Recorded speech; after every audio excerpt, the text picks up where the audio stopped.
Sa atin sa Pilipinas, bawal yung magsuot ng mga ganyan. Yung parang watawat. Pero dito sa kanila, karaniwang-karaniwan lang yan. Napakarami sa kanila, ginagawa nilang pambalabal yung watawat nila mismo.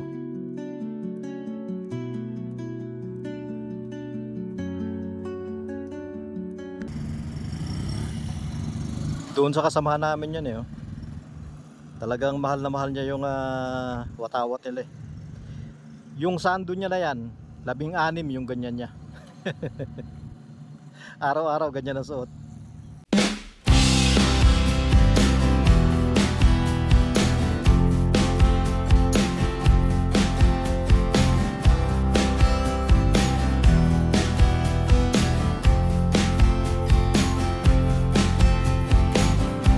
Magandang araw mga kabayan. Ito nga palang coaster na to. Ito yung gamit sa airport. Dadali na sa headquarters, papalitan daw yata ng bago. 3 sasakyan yung yung dadalhin sa headquarters. Bibiyahe sila ngayon.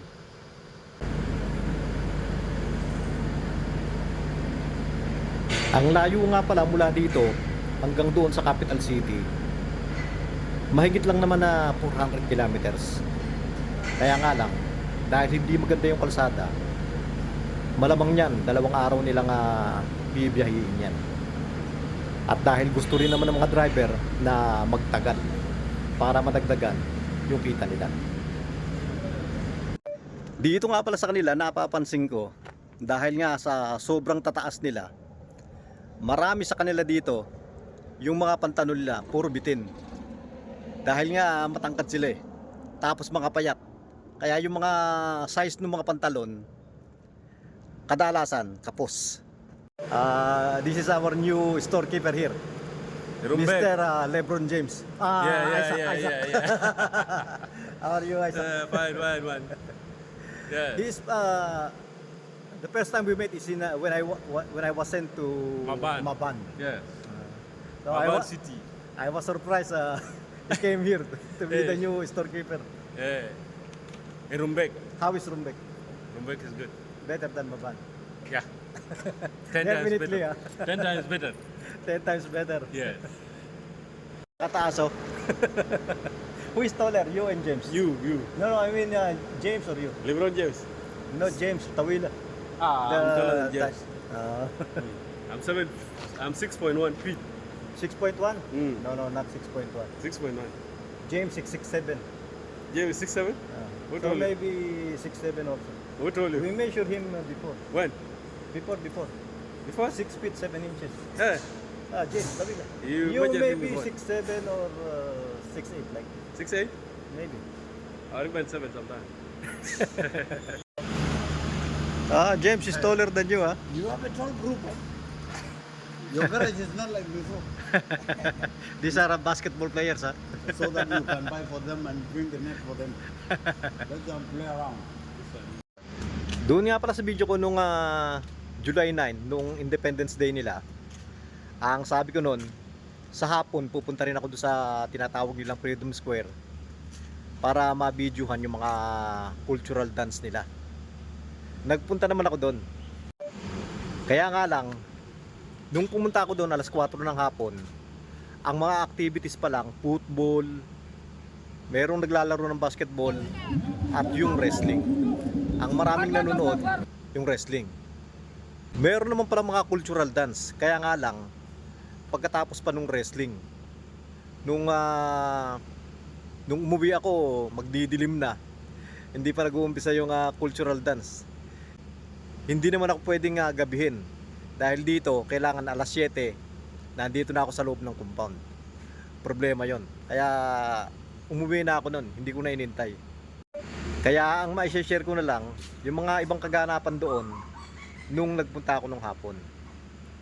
Marami ring mga nagdadala ng mga baka. Yung kagaya nung sinabi ko na kapag Pasko, bagong taon, maraming mga nagdadala ng mga baka nila doon.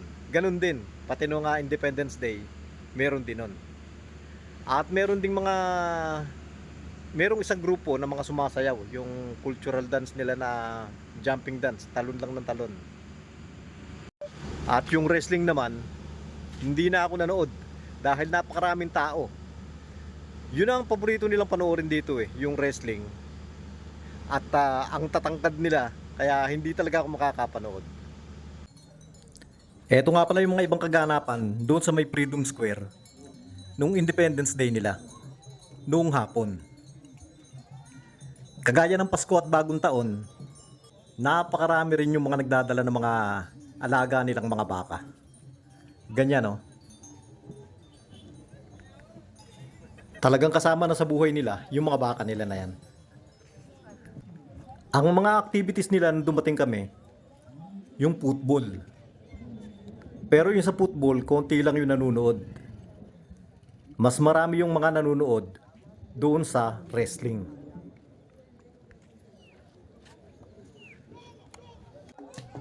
Ito naman yung isang grupo ng mga matatanda na nagsasayawan. Hindi pa ito yung sa cultural dance nila. Dahil yung cultural dance nila, gabi pa na ginaganap yon. At hindi ko na nga napanood. Dito, dundag lang sila ng dundag eh.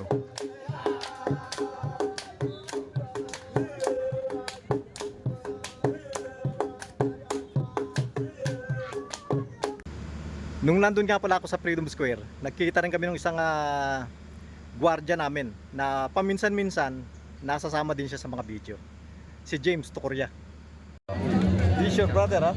Yeah, it's He is taller, ha? yeah, it's not.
Magdidilim na nung nakauwi ako. Sana po nagustuhan nyo rin yung shinare ko ngayon kahit na medyo maiksi lang. At maraming salamat po doon sa mga laging nanonood ng mga ina-upload ko.